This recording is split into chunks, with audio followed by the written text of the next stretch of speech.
नमस्कार. कथा मराठी चॅनलवर तुमच्या सगळ्यांचं स्वागत आहे. आज आपण तू ही रे माझा मितवा या सिरियलमध्ये बघणार आहोत.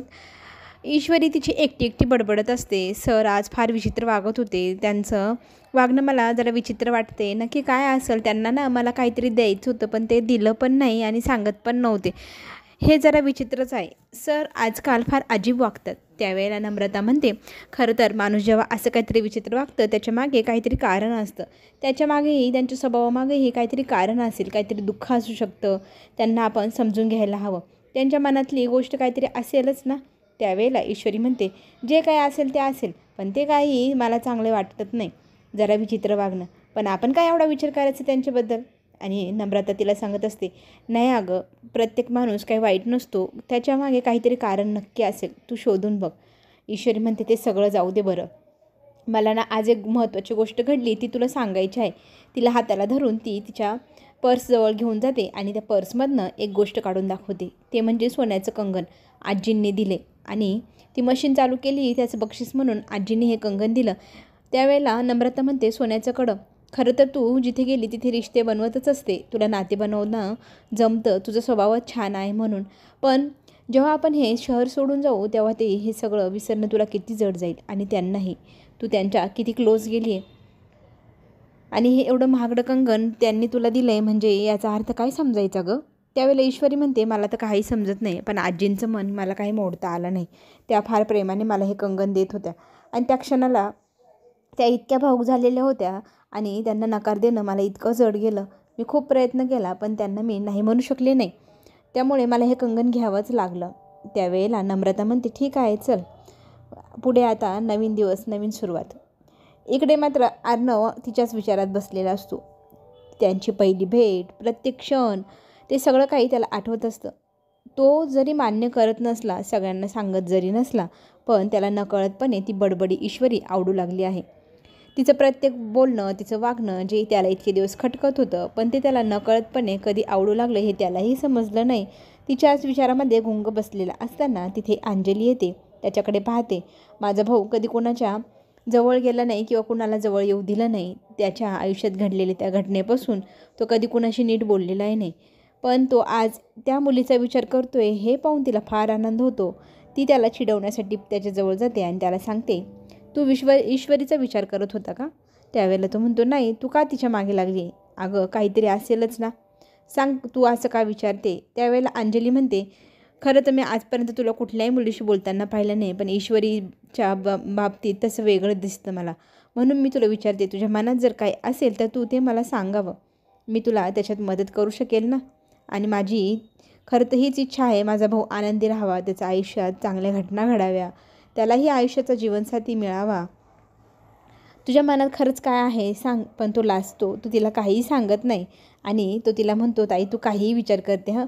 ईश्वरीचं आणि माझं तसं काही नाही. माझ्या मनात अजून तरी काही नाही. पण ती म्हणते, ज्या क्षणाला तुला माझ्याशी बोलावं वाटेल त्या क्षणाला मी तुझ्यासाठी नेहमी हजर राहीन. असं बोलून ती बाहेर जाते. इकडे तो ईश्वरीचा विचार करतो आणि त्याला ते प्रत्येक क्षण आठवत असतात. गालातले गालात हसायलाही येत असतं, पण आता हे त्याचं मन काही मानायला तयार नाही. इकडे शलाकाताई वापस आली. ते पाहून ईश्वरीला फार आनंद झाला आणि शलाकाला पाहून ईश्वरी म्हणते, तू बरी आहेस ना? शलाका म्हणते, खरं तर तुझ्यामुळे मी एकदम सुखरूप आहे. जर तू मला मंजूताईच्या बहिणीच्या घरी नेऊन सोडलं नसतं तर मी त्या राकेशच्या हाती लागून गेले असते आणि त्याने माझं काय करून ठेवलं असतं मलाच कळलं पण नसतं. तुझ्यामुळे आज माझा जीव वाचला. पण असं किती दिवस कुणाच्या भरोश्यावर राहायचं? त्या मला बोलत होत्या जाऊ नको, पण कितीतरी दिवस झाले त्यांच्या घरी मी अशीच राहते. काहीतरी काम करायला हवं. कोणावरती ओझं बनून राहणं हे काही मला पटलेलं नाही. ईश्वरी म्हणते, हो ते पण आहेच, पण ताई, मी एका वकिलांशी तुझ्याबद्दल बोलले आहे. त्यामुळे ते वकील तुझी नक्की मदत करतील आणि फीज पण घेणार नाही. त्यावेळेला ती म्हणते, हो, तू माझी फाईल पण त्यांना दिली आहेस ना? मग ईश्वरीच्या मनात येतं की आज आपण संध्याकाळी डायरेक्ट त्यांच्याशी बोलण्यासाठी त्यांच्या घरी जाऊ. माझ्या घरात शेजारीच राहता, त्यामुळे आपण त्यांच्याशी सविस्तरपणे बोलू शकतो. आज संध्याकाळी आपण दोघी मिळून तिकडे जाऊया, असं त्या दोघीजणी बोलतात. आणि तीही तिला म्हणते, हो नक्की चालेल, आवडेल मला त्या वकिलांना भेटायला. पुढे ती गेल्यानंतर ईश्वरी तिचे पेपर्सची लावालाव करत असताना, अरेंजमेंट करत असताना समोरून सर येतात. तिचं लक्ष नसतं. दोघांची धडक होते. त्या धडकेमध्ये ईश्वरीच्या हातातले सगळे पेपर वरतून खालपर्यंत पसरून पसरून पडत असतात. आणि इकडे आपल्याला पाहायला मिळेल अंजली तिच्या नवऱ्याला फोन करून म्हणजेच राजेशला फोन करून सांगत असते की तुम्हाला आता काही झालं तर सुट्ट्या टाकून इकडे यावंच लागेल, कारण तुम्ही नवरदेवाचे दाजी होणार, त्यामुळे सगळे मानपान सगळं काही तुम्हालाच पाहावं लागणार. आणि मुलगी पाहिली आहे, तिच्या घरी बोलणी करायलाही मामासोबत तुम्हाला जावं लागेल. आता हा काय प्रकार म्हणून राजेश तिला विचारू लागतो, हे एवढं सगळं पटपट कधी घडलं, तू तर मला काही सांगितलेलं पण नाही. रागावून तिच्याशी बोलू लागतो. त्यावेळेला अंजली म्हणते, अहो मी तुम्हाला कल्पना दिली होती ना. पण तो म्हणतो फक्त कल्पना दिली होती, एवढं पुढं गेलं हे नव्हतं माहिती. ती म्हणते अजून पुढे नाही गेलेलं, अजून 4 दिवसांनी गुरुजी आले की त्यांच्याशी बोलूनच ते सगळं काही पुढे जाणार आहे. पत्रिका बनवली आहे, अजून दोघांशीही बोलणं झालेलं नाही, पण आमचं इकडे अशी सुरुवात तयारी चालू आहे, ती तुमच्या कानावर घालून ठेवण्यासाठी मी फोन केला आहे. राकेशच्या जीवात जीव येतो आणि त्याच्याकडे अजून तरी वेळ आहे, त्यामुळे लवकरात लवकर सगळी पावलं सगळं काही सरकवायला हवं असं तो विचार करतो. आणि अंजलीला म्हणतो, हो मी नक्की येईल, तू काळजी करू नको, फक्त केव्हा आणि कधी ते सांगून ठेव, म्हणजे आपल्याला बोलणी करायला त्याच्या लग्नाची, हो की नाही, असं म्हणत अंजलीचं मन जिंकतो आणि अंजलीही मग आनंदी होते. इकडे मात्र अर्णव फार चिडलेला असतो त्या ईश्वरीवरती. त्या ईश्वरीने धडक दिल्यामुळे सगळ्यांसमोर तो तिच्यावर चिडतो आणि ती त्याला म्हणते, खरं तर हे पेपर तुमच्यामुळेच पडलं, तुम्ही बघून चालायचं ना. तर तो म्हणतो, तू बघून चालायला हवं ना. दोघांमध्ये तिथे वाद होतो आणि नेहमीप्रमाणे तुम्ही फार चिडके आहात असं म्हणून तिथे सगळं त्यांच्यावर ढकलून मोकळी होते. आणि ह्या गोष्टीचा अर्णवला फार संताप होतो. अर्णव त्याच्या कॅबिनमध्ये निघून जातो. इकडे राकेश विचार करतो की आपल्याकडे थोडा वेळ अजून शिल्लक आहे, लवकर लवकर सूत्र हलवायला हवी. माझी ती बिंडोक बायको त्या घरात राहिली तर सारखा लग्नाचा विषय काढत राहील, तिलाच जर घराबाहेर काढला आपण तर. आता त्याच्या डोक्यात एक विचार आला आहे, तो अंजलीला त्या घरातनं घेऊन दुसरीकडे राहायला जायचा विचार करतोय. आपल्याला इकडे असे पाहायला मिळेल, अर्णव संतापलेला असतो. किती ठरवलं ना त्या ईश्वरी चिडायचं नाही, पण तिचं वेंधळेपणाचं वागण्यामुळे तिच्यावर चिडावंच लागतं.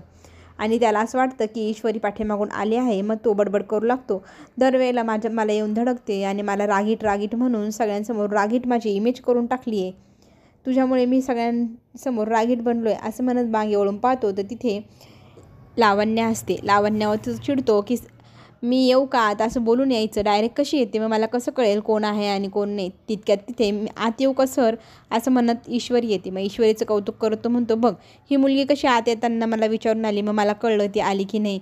तिची बडबड करणं, तिचं ती सगळं बोलणं, त्यामुळे समजतं ना कोण आले कोण नाही. तू डायरेक्ट आतमध्ये आलीस त्यामुळे मला समजलंच नाही कोण आहे. आणि ईश्वरी म्हणते, सर तुम्ही माझी तारीफ केली, खरंच मला विश्वासच बसत नाही, असं म्हणत ती बाहेर निघून जाते. आणि लावण्याला मग सर विचारतात, काय काम आहे, फाईलवर सही करायची आहे, ती घेऊन आली आहे. तो तिला म्हणतो, तिथे ठेव, मी नंतर बघतो, आणि जा बरं, मला थोडा वेळ एकटं राहायचं आहे, असं म्हणत तिलाही तो घालवतो, तिचा अपमान करतो. आणि त्याला ईश्वरीवर चिडायचं होतं, चिडणं तर राहूनच गेलं हे त्याच्या लक्षात येतं. दोघांमध्ये नंतर तिथे वाद होतो. त्या वादामुळे आता ईश्वरीने ठरवलं आहे की ती सरांशी कट्टी घेणार. नम्रता तिला म्हणते, हा काय प्रकार. ती म्हणते, नाही मी खूप बडबड करते, सरांनी माझा किती अपमान केला आहे गोड बोलून, पण मी ठरवले आता माझ्या तोंडातून एक शब्दही बाहेर काढू देणार नाही आणि एकदम गप्प राहणार मी, आणि ऑफिसमध्ये त्यांच्याशी एक शब्दही बोलणार नाही. लावण्य मग एजेला म्हणते, तुझी पीए तुझ्याशी एक शब्दही बोलत नाही, हा काय प्रकार आहे, तुम्ही दोघं कसं काम करणार. त्यावेळेला एजे म्हणतो, मी बघून घेईल माझं काय करायचं आहे, तू तुझं बघ, माझ्या पीएशी कसं बोलायचं कसं नाही मी ठरवेल. नंतर तिथे ईश्वर येते. ईश्वर त्याच्याशी बोलत नाही, टकटक पेनने वाजवते आणि विचारते. त्यावेळेला तो 4 पॉईंट तिच्याशी बोलून तिच्याकडनं विचारून काढत असतो, पण ती काही सांगायला तयार नसते. त्यामुळे जी काही आता गंमत पुढे होणार ती आपल्याला सगळ्यांना पाहायला आवडणार. चला तर मग चॅनलला नक्की सबस्क्राईब करा, लाईक करा. आपण पुन्हा भेटू. धन्यवाद.